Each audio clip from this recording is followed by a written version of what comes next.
1015 FM, 720 AM. KDON, the talk of Las Vegas. Ladies and gentlemen, welcome to the #1 professional wrestling radio show in Las Vegas. This is the Mark Hoke Show. The Mark Hoke Show. 1 full hour of wrestling news, entertainment, and lots of Sin City surprises from inside the squared circle. Now, let's bring on the tag team of Andrew Fish Fain, Joe DeFalco, and your host, Mark Hoke.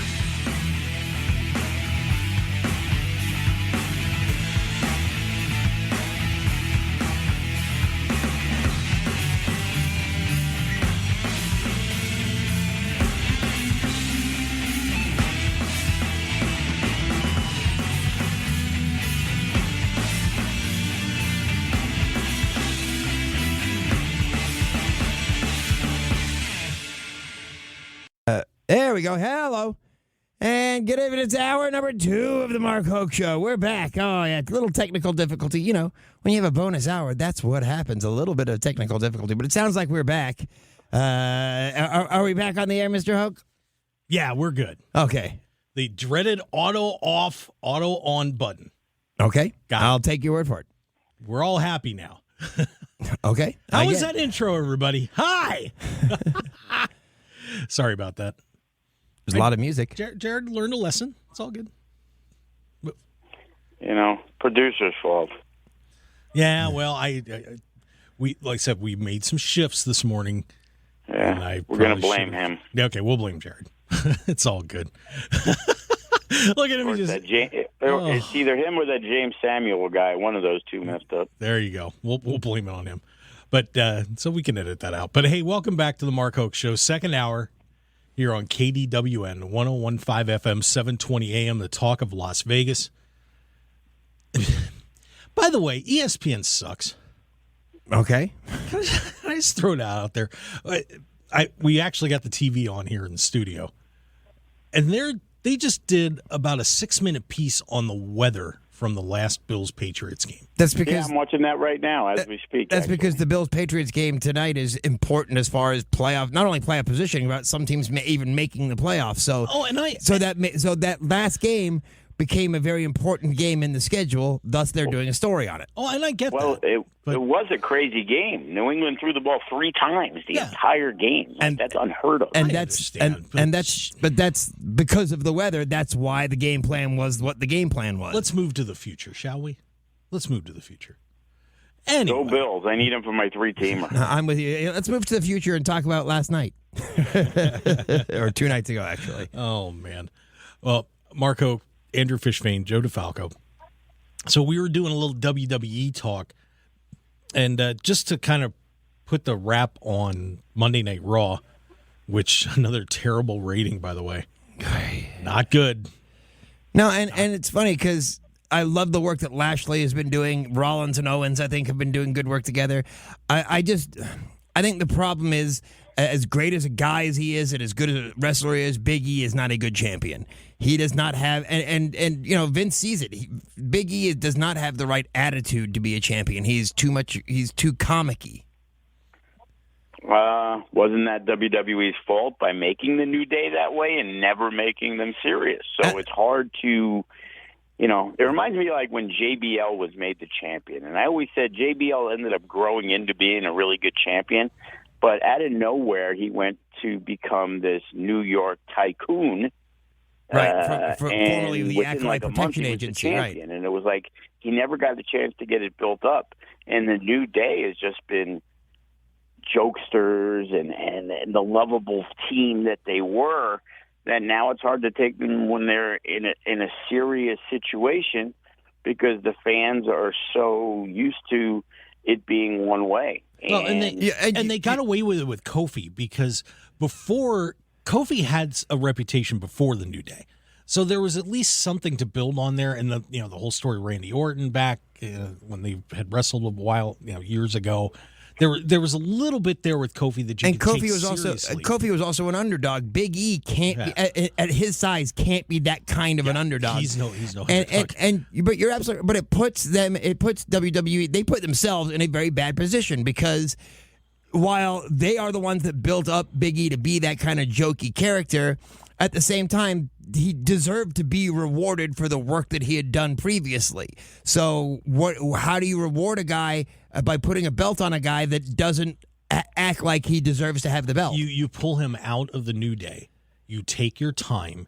You build a new story and a little bit of a variation on the character, and then you do it. Spend 3-4 months. Make him serious. Make him a guy you want to be champ. I watch Xavier Woods on TV, and I'm like, I don't take this guy serious to win anything. No. And the funny thing is they had the chance to do it when they separated Big E from the New Day, and all he was doing was lamenting for the fact that he wasn't with the New Day.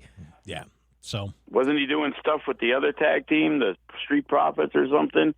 And basically, they were goofing around all the time. The who? The pizza guys? The pizza and Solo Cup guys? Yeah. The bonus boys. And that's a shame because Montel. Angelo Dawkins, I think is very replaceable, but Montel Ford is fantastic. Yeah. Well, one guy I did want to mention real fast that on Raw is Otis. They're starting to make Otis a little bit of a tough guy. I'm happy about this actually. Because he is a great amateur wrestler too. He has a terrific background. I was about to say when he was with Heavy Machinery, couldn't they have done the same thing with that look, or did they have to do it with the way they're doing it now? Yeah, they could have, but they'd have had to get him out of the tag team. But then when they did get him out of the tag team, they do this whole Mandy Rose, Dolph Ziggler issue. Yeah, no, I got you, and I think what they've done with Otis is fantastic.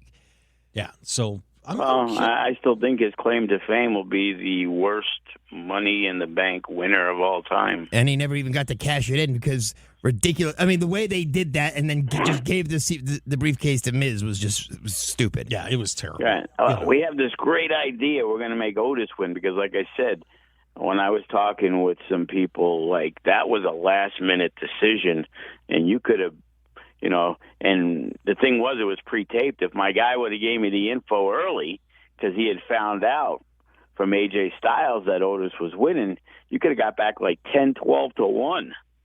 Yeah, because there's no way anyone thought Otis was going to win that going into that match. Yeah. So, well, we'll see where they take Otis. I'm happy that they might actually be doing something serious with him.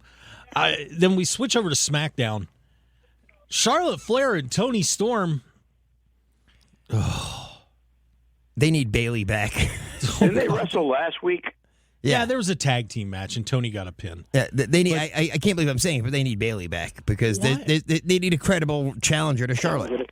If Toni Storm would have got a build up, she would have been. But you know what she is now? She's crybaby Toni Storm. And where is Asuka, by the way? She's still recovering. I swear to God, I was just about to say that. What, Asuka? Yeah. Yeah, we need Asuka and Bayley back, but I've seen her more in an FSW ring than I have in a WWE ring. Wow, that's not good. Wow. Well, now you just it's good for FSW. Yeah. Well, now you just she was in there training once with Kikutaro, but one time in the last 6 months is one more time than we've seen in WWE. Absolutely. Well, now Toni Storm gets ruined. She loses her match, but she had no credibility going into that match. Was the problem? Yeah, Are we seeing a trend with WWE? Are we seeing a trend? It's just like here, X is going to wrestle Y. We're going to throw the darts, and you don't build a story. You don't do anything. And Toni Storm's a good wrestler. I've watched her a bunch of times on NXT. I loved her. I'm like, this is somebody they might be able to push, to really be able to push well. And instead, they bring her up. I heard a hot rumor that Lash Legend and Eva Marie are going to be the next women's tag champion. Well, that one, nothing would shock me. Yeah. So if you go back and watch the match, you will see that Toni Storm, every opportunity during the match, was crying. Like, she was having an emotional breakdown during this match. It was one of the most bizarre things I've ever seen. She's ruined. She's ruined. And it's funny because they had Liv lose to Becky, and it boosted Liv. Because they boosted the character, because they made it believable. Toni Storm, as good as a wrestler as Toni Storm is, you're right. All of a sudden it's hey, who can we have wrestle Charlotte? Let's just have someone come out and insult her because that'll make Charlotte want to wrestle her. Let's have a pie fight. We'll bring somebody up from NXT, hype her up for a second, have a pie fight, and then have her be a crybaby in the ring. I feel bad for Toni Storm. She's wasting her time. She'll just go to AEW and get it over with. That 12 Days of Chrysalis Gauntlet match that was referred earlier, where we watched a former world champion lose in 31 seconds, as many other people did, in this incredible 12-person gauntlet match. Man, I should have booked that for Christmas. I can't believe they beat me to it. To get a shot at the Intercontinental title. And, of course, the last guy in, Sami Zayn, wins the match. Now, are they pushing Zayn for the same reason that they pushed Kevin Owens to get him to sign a contract? Well, rumor is he's already signed. Okay. Yeah, that's the hot rumor. But I would have thought, with the whole Saudi Arabia thing and a lot of stuff going on with them, that they wouldn't really want him to come back, but I guess not. I do not understand a 12-person gauntlet match where 7 or 8 of your guys get buried in a matter of a minute or two. There's no credibility for these guys. If I'm a wrestler, right, I want to be able to go out and say, hey, you know what? I can last for 20 or 30 minutes with anybody in the world. I don't want to be the guy that goes into a gauntlet match and then I get beat in 30 seconds, because that's what people are going to remember. It's stupid. In a week, nobody's going to remember. And if you lost in 31 seconds and then they give you 4 wins in a row, it is so forgotten. They're trying to come up with this gimmicky thing because it's Christmas, blah, blah, blah. But it's the same thing over and over and over. It's like they're just going from point A to point Z and then going back again. It just makes no sense. Like Jinder Mahal, when you think about when he became the world champion, it was totally out of nowhere. He wins one 6-man match to get a shot and then all of a sudden beats Randy Orton after he had been a jobber. I mean, there's just no consistency in the storytelling, and a match like this didn't help anybody. It just didn't. So sorry, I was a little fired up about this one. I didn't like it. No, but but my problem was I knew going in Sammy. I mean, obviously it was we knew Sammy was right, winning, but even before that, I knew Sammy was going to win that event, just the way they had it set up. I like it. Ricochet's at least getting a little love lately, so maybe they'll do something with Ricochet. Yeah, he wins a couple of meaningless matches, and then they give him a decent shot, and then he loses. Yeah, which is a shame because he's very talented. Extremely. Paul Heyman's interview, right? And this is probably the biggest thing that happened on SmackDown.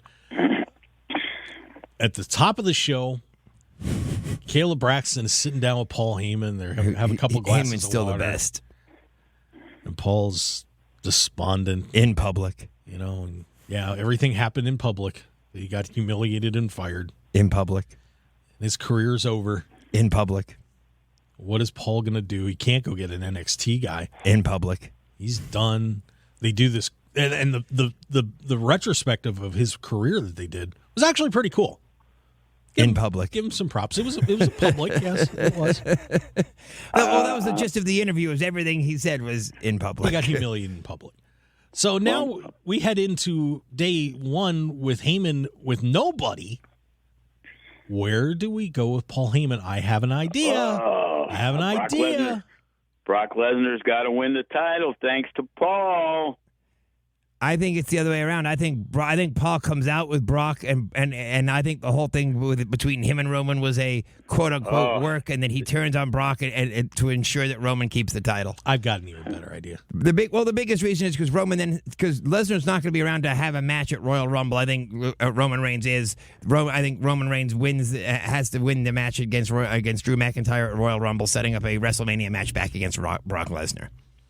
I've got a better idea. Yeah, I know you think you have a better idea. I have a better idea. You think you have a better idea. I'll tell you which is the better idea. Go ahead. That's fine, because I'm going to lay this one on the line a little bit.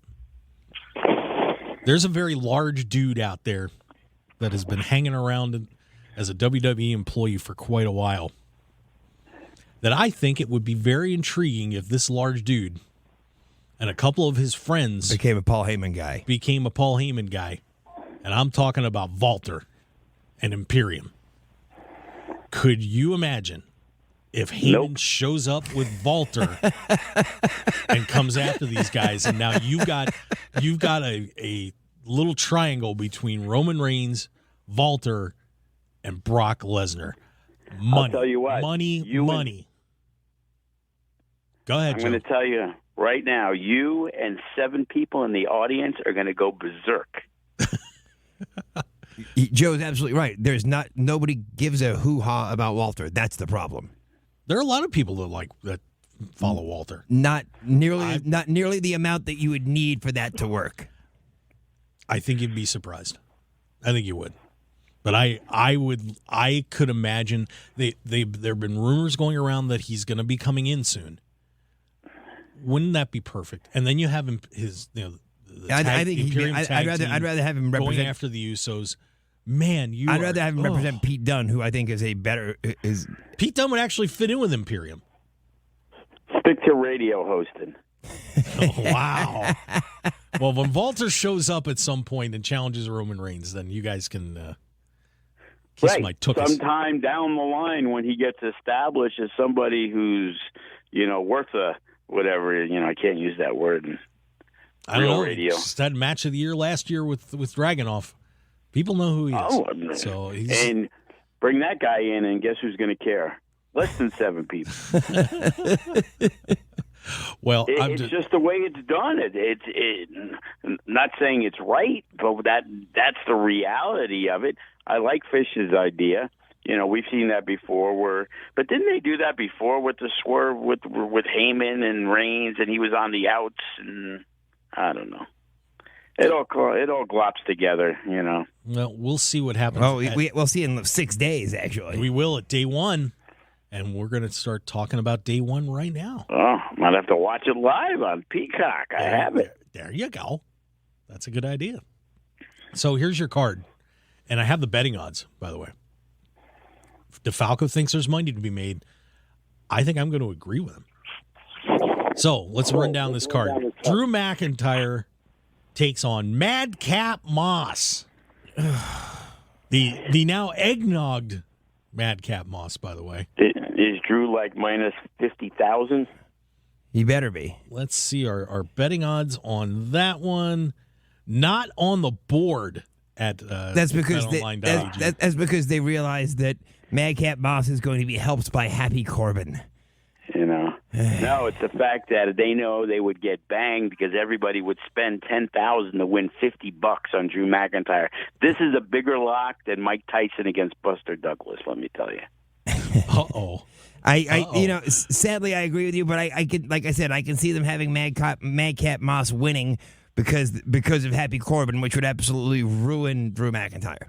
That's why the odds stay lower, because you think those things.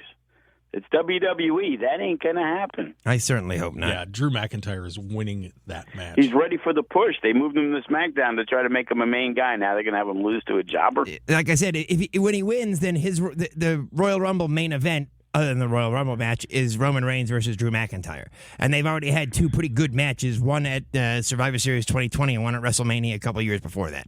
Yeah. Well, I think as a former champion, Drew is kind of like dropped into that middle of the road. Like he's a guy who needs to really get pushed hard, because I think right now nobody cares. And I think he deserves it, because during a very tough time in the company, he carried the WWE. And I'm going to agree with Joe on that, because when I was at SummerSlam, when Drew wrestled, nobody cared.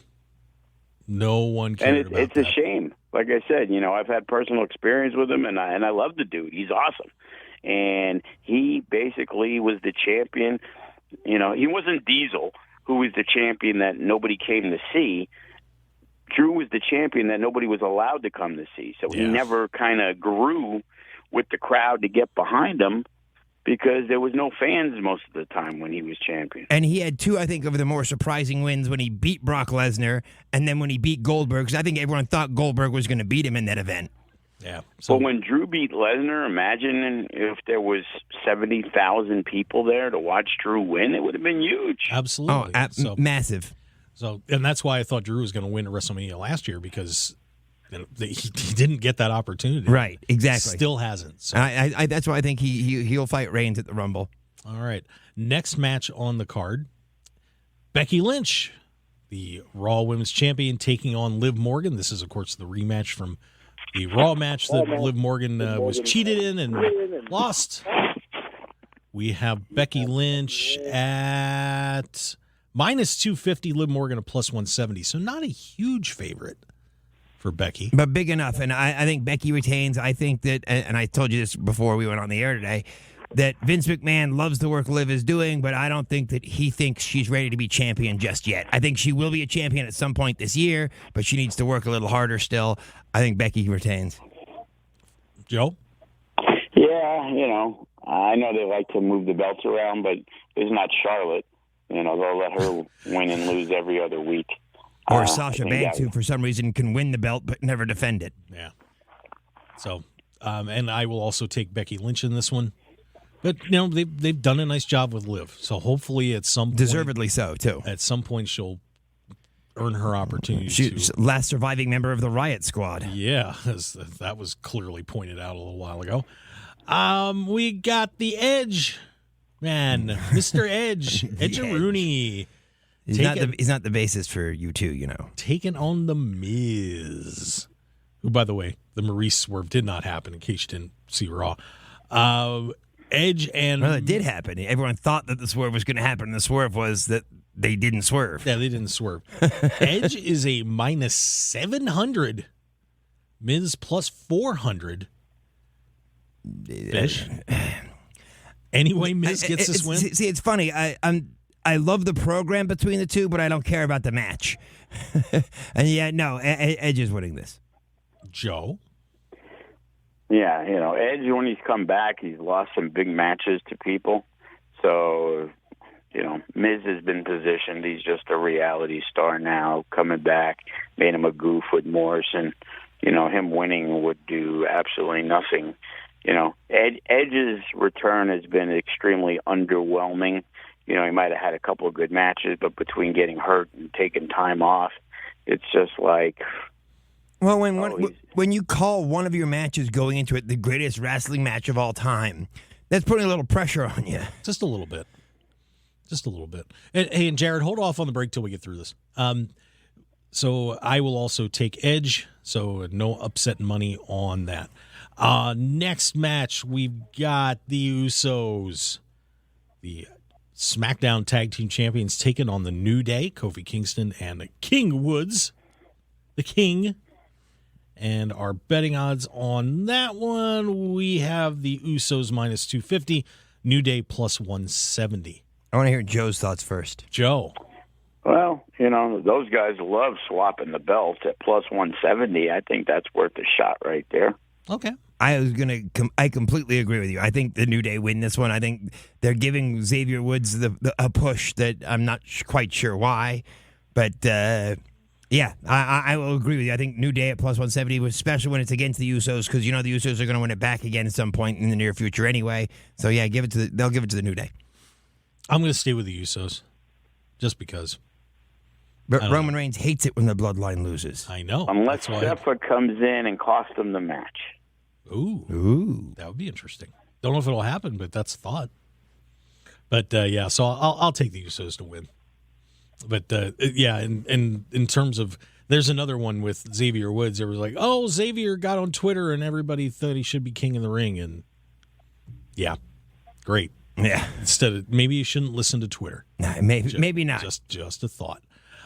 Next match on the card, we've got Roman Reigns for the Universal Championship taking on Brock Lesnar. He's fighting Lesnar? Really? Yeah, he is. I wish they would have done some promo work on that first. What a shock. Roman Reigns minus 250 in this one. Brock Lesnar plus 170, Fish. It's almost like the Usos in the New Day. I think Reigns wins the match, and I think that Heyman flips on Lesnar because everyone thinks he's going to be with Lesnar, and that's the swerve. But at plus 170, you can't not take Lesnar. Wow. Okay. So you're gonna see who's gonna win though? If I'm going to bet 170 on Lesnar, I'm going to have to say Lesnar. So Lesnar. All right. Joe? And you got to remember, just like with the New Day and just like, there's always grounds for interference, things like that. And, for not winning clean, yeah. Yeah, a win's a win. It doesn't matter if it's by DQ or count out or whatever. Not that they would do two of them, but there's possible that one of them. So if you take two dogs and one wins, you're still going to make money. Interesting. I'm going to stay with Roman Reigns. He'll find a way to get a win. Acknowledge him. I have acknowledged him. You know, Reigns already beat him. Now they're setting up another match, and then Reigns is going to beat him again, but they're still going to wrestle at WrestleMania. Yeah, it almost sets up that Lesnar has to win by somehow. We'll see. You know, what are we talking about? The WWE here or something? Yeah, exactly. And that's every time I bet on Lesnar, I'm wrong. So I'm going Where you lose Roman five Reigns. times in a row and you still somehow get a title shot? Imagine that. All right. Bianca Belair. And the last match on the day one card, Big E, the champ. That's really the last match. There's like no Raw matches. They all seem to be SmackDown matches, except for the Becky Lynch match. Well, get some ratings, and maybe your people will be on the pay-per-view. Well, Big E's the Raw match. What do you mean? Well, that's what I'm saying. There's two Raw matches, and that's it. Yeah. Big E, minus 165. He's the favorite. Going against Seth Rollins, plus 240. Bobby Lashley, plus 350. And Kevin Owens is a plus 500? Wow. Fish. See, to me, the problem is Good, Joe. I want to go against Big E, which is you can't because he's the favorite. But the problem is those three dogs kind of wash out. Like, who do you think could be the champ? For a little while, I thought Rollins could be, but I would take either Rollins, and then you got to take the bigger dog, which, you know, could be Owens. That's a good way to, welcome him back to the fold, new contract, plus $5. You know, that's very appealing. You know, in this match, I can make an argument for all four of them winning. You could. Very easily. And, you know, I think that they like the push that Lashley has been dominant. I think they're turning Lashley face, obviously, because he kind of turned on MVP last week. So Lashley is now becoming a face. But Great. So they put their group together, and now it's going to be handicap matches from now on. yeah, Lashley against Cedric Alexander and Shelton Benjamin. More great hurt business booking. Yeah. But That's a pick 'em right there. I'm going to take the plus 500 on Kevin Owens because I think Kevin Owens wins the match and is the new champion. Listen to you agreeing with me. Kevin Owens is going to walk out as the WWE No, he was champion. agreeing with me. He wasn't agreeing with you. Just because you picked what He you knows that agreeing I with us. said this a week ago. He knows He's that. agreeing with us, Fish. Yeah, I think so. Wow. But I see. Wow. I think Kevin, and I think there's going to be there's a Raw still on Monday, and then a SmackDown still on Friday. And I think you're going to have more matches announced for day one. That's the other bet I'm making. Maybe one more will happen. All right. Where's Arcade Bro when you need him? Apparently, that whole tournament has now been scrapped, even though there was supposed to be a finals. I think Dom already turned on Ray. That was the problem. Let it go. All right. He did it Christmas Eve, I heard, at the house, except there was no cameras. Nobody saw it. Jiminy Christmas. You will never. Ugh. I just want it to happen so I don't have to hear it anymore. All right, so we are going to. Oh, then you'll just never hear the end of it. Hey, I was right about Dominic turning on Ray. Yeah. Well, yeah, I heard there was a big fight. Buddy Murphy hitting on Mysterio's daughter, and Ray tried to break it up, and Dominic turned on him. So. Maybe Buddy Murphy was hitting on Dominic. All right. Maybe. Haven't had that storyline. God. That should be next. I'm going to throw you out of here, Fish. An obsession. I was going to have one. We had a tag team, Jay Vidal and this kid Parada, and they were both openly gay characters. Well, I got 10 seconds. You have to tell us that story when we come back. And Mark we Hoke were Show. going to do the angle where Jay Vidal turned on Parada, and it turned out he was straight. We're going to break. Gotta go. Be right back. 1015 FM, 720 AM. KDON, the talk of Las Vegas. Now, let's return to the Mark Hoke Show. The Mark Hoke Show. Here again, your host, Mark Hoke. Hey, all right. The Mark Hoke Show, the best in pro wrestling, news, entertainment in Las Vegas, and Especially the entertainment part. going for planetary domination. No. Fish is throwing things. This has been a quality entertainment show, everybody. Last week everybody was just flipping each other off. Now we're getting over grumpiness. We're throwing phones. We're shanking buttons. We're crying like Toni Storm. I'm crying like Toni Storm. I'm eating a donut. There's a shock. It doesn't happen very often, actually. You were minus 680 to eat a donut. Wow. Wow. So yeah, I'm scrolling down Facebook and I see somebody post Hook versus Big Bear Bronson. Wow, that match was horrible. So. Oh, okay. There you go. Everybody's got an opinion. Well, people used to like the Country Bear Jamboree. Yeah. The I never Berenstein did. Bears. Yeah, the Berenstein Bears. They were all right, too. You mean the Bear Country aren't named Yogi and Boo Boo? The Banana Splits. Na na na Let's na just na stand na. here and name I hated bears. the banana splits. Boo Boo was cool though. Well, we're not talking about wrestling, but that's okay. Andrew Fish Fain, what's Yellow. up, buddy? What's going on? I'm glad you had a donut. It seemed to have helped. Yeah, maybe my blood sugar was a little low. It's all good. Joe There you go, DeFalco. Ro. Mine's really high, so we could just even it out and we're both fine. Oh, don't throw mine in there. New champ Kevin Owens. I have no idea. Oh, because by the way, there's going to be an Austin Theory Finn Balor match at day one. Oh, is there? There's going to have to be. I would almost bet that that's the next match announced on Monday. Does Finn feel abandoned by Vince McMahon? Because, He should. Finn Balor, they're just talking about ruining a guy. ugh. But I'd just be sad if I was on the one side of the ring and Vince McMahon's on the other with the other guy. I'd be like, man, that sucks. I'd love to see them push Austin Theory to the moon. He's young, he's athletic, he looks good. Austin Theory's awesome. Yeah, but I wouldn't do it at the expense of Finn Balor. Yeah, I would. Okay, fair enough. Joe DeFalco laying it in. It's unbelievable. Finn Balor is just not, a Vince McMahon type guy, to be honest with you. He does. I'm pretty sure people have tried to push Finn like they did early on, then he got hurt. But Austin Theory has a look that Vince McMahon really likes. And So did Tom regardless- McGee. What's that? I said, so did Tom McGee. Ooh, there's a pull. There's a pull. Tom McGee never got a push, ever. He was about to until they realized that Bret Hart made him look good. Didn't Giant Gonzalez get a push too? Yeah. They all did. Yes, they all did. All those big guys except Karrion Kross. Yeah, go figure. Corporal Kirshner got a push, and he recently passed away, by the way. Yes, yeah. Well, they needed somebody because Sergeant Slaughter got demoted. Well, Sarge needed a little help. He's dealing with the shit. And then G.I. Bro came along. Oh, wait, no, I'm mixing my metaphors. Yeah, easy. He would have been big. Didn't they have him? What was Chavo? Wasn't he a corporal or something like that?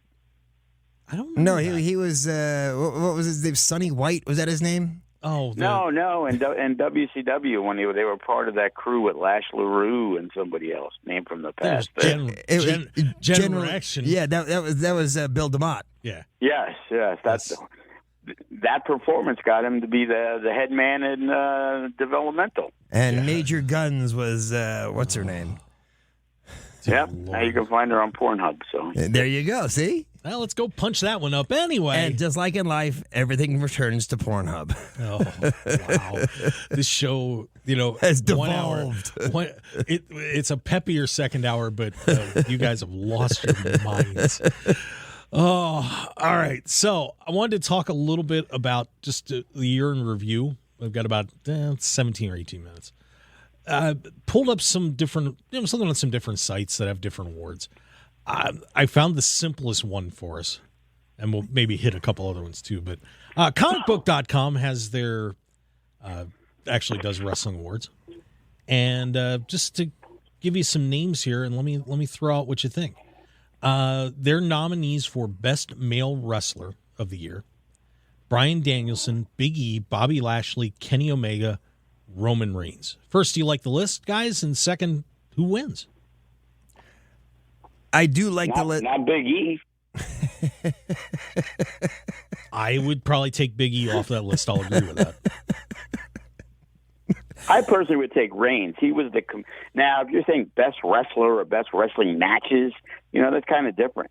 But when you take best wrestler, you're talking about promo, character, matches, stories. I think Roman Reigns killed it. I completely agree with you. I am 100% with you, Joe. I think Roman Reigns is, when it's all encompassing, it's Roman Reigns. Does Bryan Danielson have a case? Nope. No? No. Okay. I can't even remember what he did in WWE, and then he was off for 3 more months. He got only stacked in WrestleMania. He was only in the main event at WrestleMania. But he got stacked. He did get stacked. But he's had a heck of a second half of the year.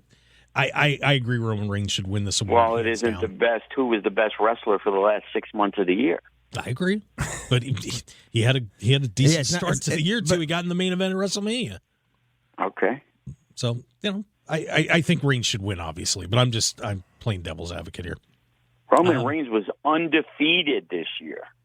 Until that DQ. He had a longer streak than P. Rose. Yeah, it was Joe DiMaggio. An unbelievable run, and Roman Reigns should be the wrestler of the year. The women. Best female wrestler. This was comicbook.com's nominees. And I don't think I can argue with this list. Britt Baker, Bianca Belair, Charlotte Flair, Becky Lynch, and Deonna Purrazzo. I think that's a pretty all-inclusive list, and I think that Bianca Belair should be the female wrestler of the year. Okay, Joe. I don't think so. And wasn't Becky Lynch out like half the year? Yeah. And why wasn't Doudrop listed? Even Marie, but it's different. Well, Joe, who wins? Purrazzo, no. Probably for the longevity and stuff. Might have to go with Charlotte. Honestly, I think I would agree with you. And Deonna was great this year. But Deonna was great. I think Bianca winning the Rumble, winning the belt, and yes, she lost it at SummerSlam, but and then where'd she go? What happened to her? She's in a feud with Doudrop now. But it's not the fault of hers. That's the fault of the booking. Right, but what did Deonna wrestle 9 times at Impact? Yeah, I mean, unfortunately, there's not a huge body of work to say, hey, Charlotte Flair wrestled 30 different women and had good matches with most of them except for Nia Jax. I mean, I think Britt Baker has more of a case than some of these other ones. I'd probably put her behind Bianca or not, or pretty close. But I agree. I think Charlotte should win it.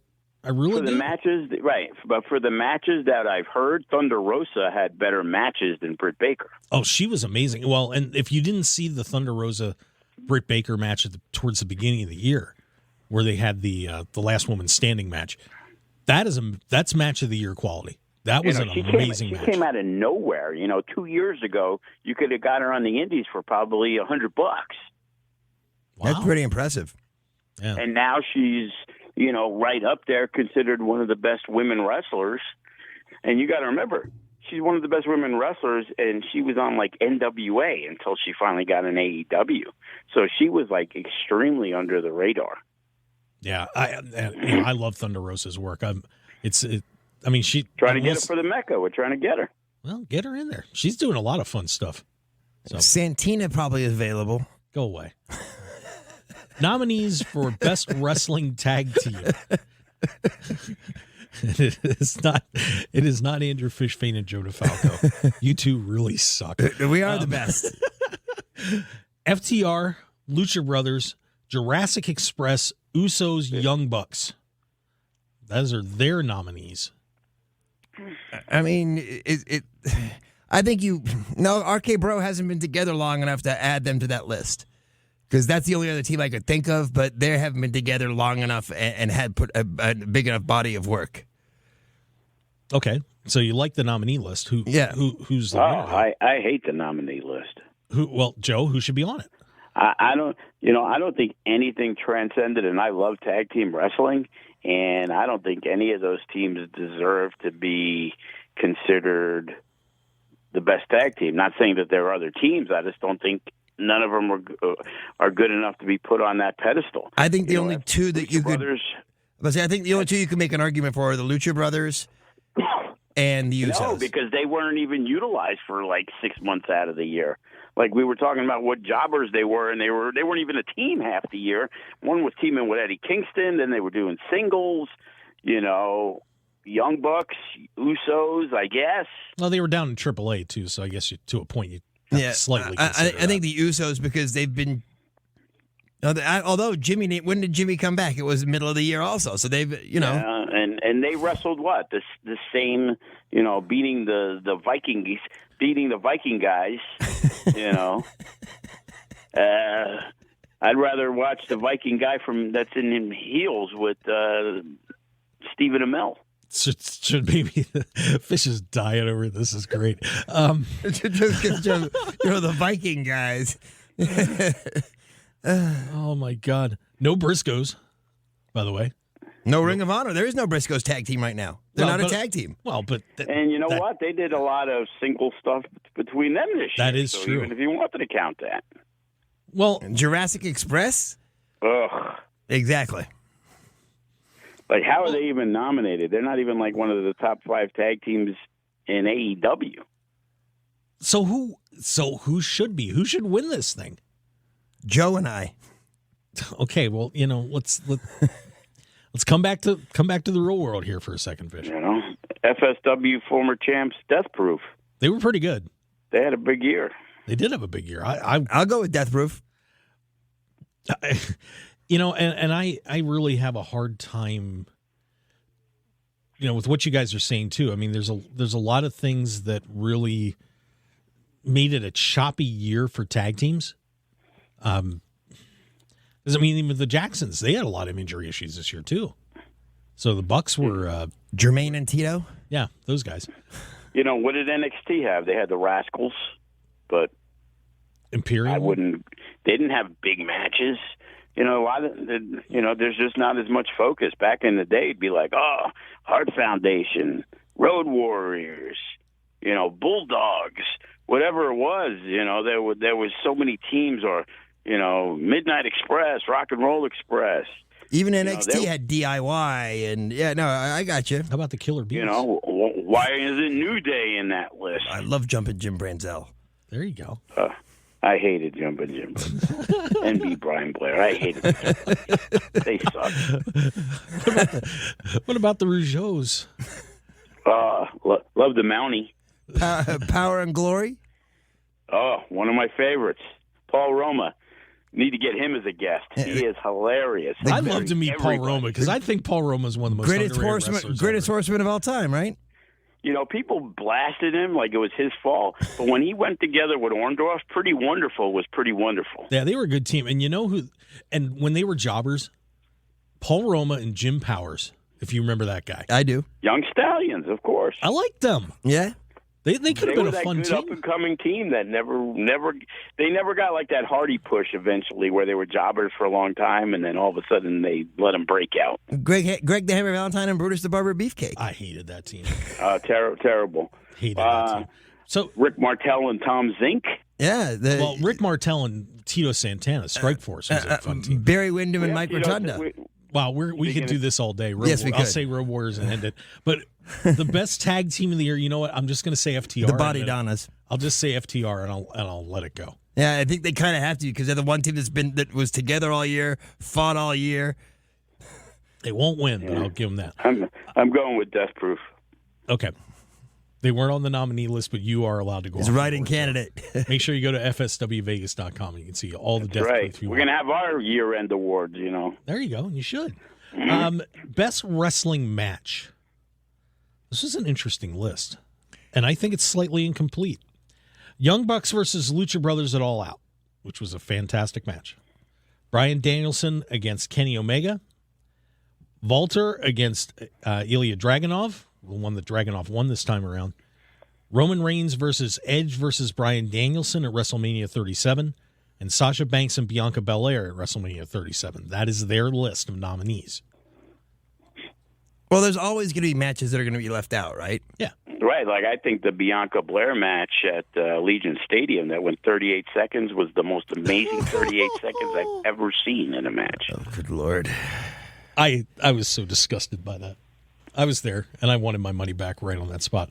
But out of these matches, guys, unless you have another match off the board, I think that Bryan Danielson, Kenny Omega. Joe, which one did you like? I didn't see enough of them all the way through to really have an opinion.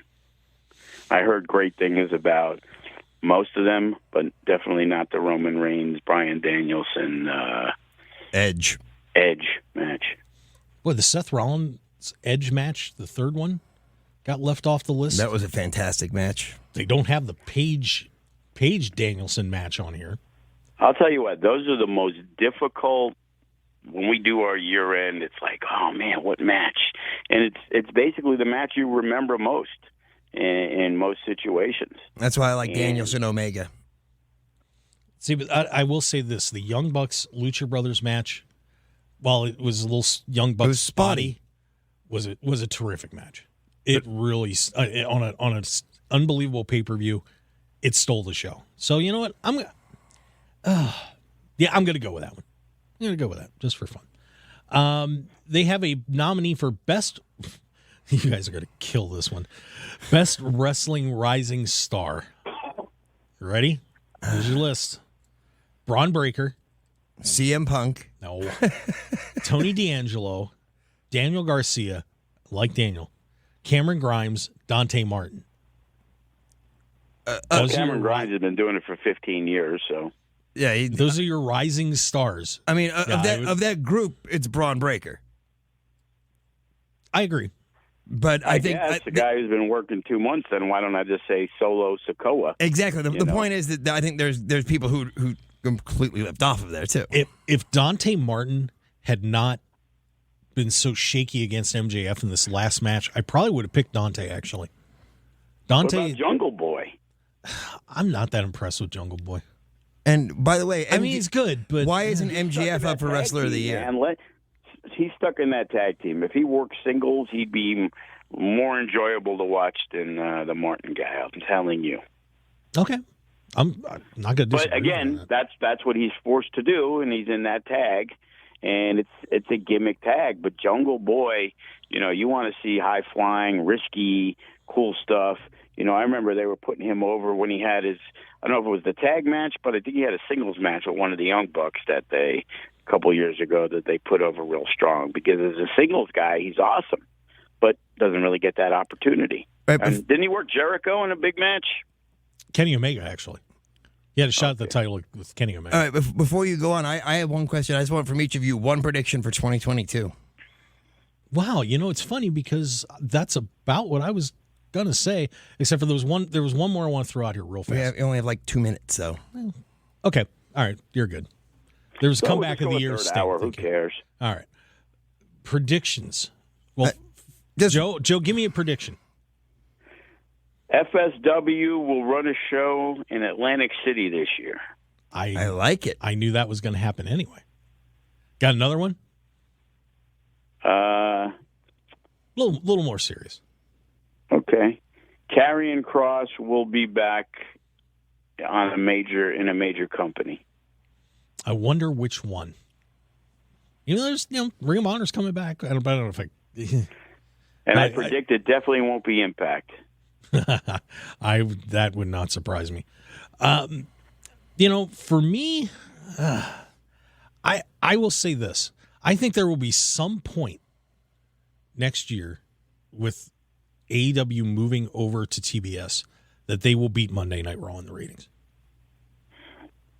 That Dynamite will do. It won't be Rampage, but I think Dynamite at some point will pass Monday Night Raw. I think it's very possible. And if it does, I think Vince will go apoplectic. It would be scary. I don't believe so. Okay. I mean, I think it's a possibility, but my prediction. I think there's too many diehards that, as we talk, and they'll tell you, man, WWE sucks, but they still watch it every week because it's just emblazoned in their skulls. I will also say that NXT 2.0 will be revamped again, considering they keep skewing their demographics up in the 60s. My prediction is that a returning superstar will win the Royal Rumble, and that returning superstar will be Paige. And my other prediction is NXT will get canceled by USA Network. That wouldn't shock me. Honestly, I wouldn't be surprised. I would, I talked about this before, that I really think the WWE has to revamp everything they're doing with these shows. They're going to bring back Psych and put it in that spot. I love that show. Yeah, they have a movie on Peacock. It's funny. Yes, they do. Oh, that figures. Well, there you go. Hey, guys, we have survived 2 hours. Barely. Fish, Joe stayed awake. Fish almost went delirious. Stayed awake. It's football time. Of course I'm going to be awake. Joe made me laugh. Yeah, there you go. Because he called them those Viking guys. Yeah. Jared, good job on the board. Hopefully Thank the you. Vikings today, I need them, will do better than the Viking guys. The Rams are taking down the Vikings today. Sorry, Joe. Oh, boy. Okay, well, just All saying. right. Well, don't forget, everybody, MarkHokeShow.com. You can follow Fish at TheFish1969. You can follow Joe at FSW Vegas on Twitter. Our show at Mark Hoke Show on Twitter. Facebook, The Mark Hoke Show, MarkHokeShow.com. Fish will be on SportsX Radio tomorrow night at 8 p.m. Pacific time, so make sure you tune in here at KDWN. We want to thank you for listening and putting up with us for 2 hours, Las Vegas. A whole lot of fun, a whole lot of shenanigans. And we'll see you in 2022. Thanks a lot. Shenanigans has been claimed. Okay, there you go. Have a great day, Las Vegas.